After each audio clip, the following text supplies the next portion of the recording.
This is the Kickstand Romanian deadlift, Kickstand RDL, holding a set of dumbbells here.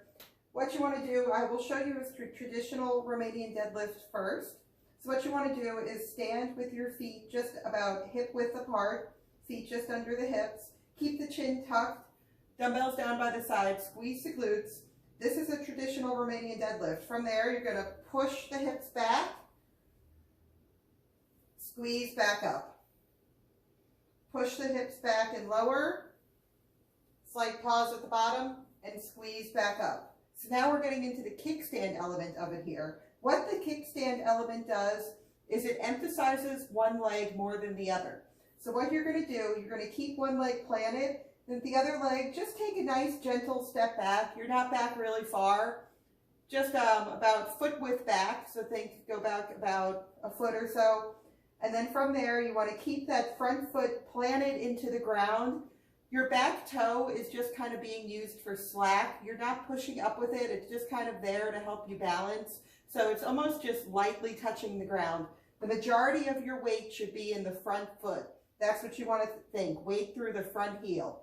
From there, you're going to do the same thing as a Romanian deadlift. You're just going to push that hip back, slight pause at the bottom, and then push up with that front heel. Let me show you here from the front what it looks like. So feet are just under hip width apart. You're going to take a gentle step back, not too far. Just have that toe there for leverage, but the weight is in the front foot. From there, keep the chin tucked, push the hips back, slight pause at the bottom, squeeze back up. Then I'll even show you from one other side here. Again, you want to keep that foot planted, step back, one toe. Not too much weight on that back toe. The weight is in your front heel. Keep the chin tucked. Push those hips back. Squeeze back up. You don't want to exceed your range of motion on these moves.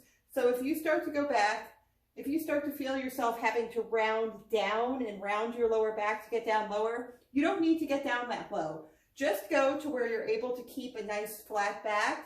For me, it's only about right here. So you can see it's not a huge movement. And then push back up. So what I don't want to see is any rounding to get down. That can hurt your lower back. Just keep within your range of motion. You're still getting the full benefit from the exercise. So we're about right here, pushing those hips back and squeeze back up.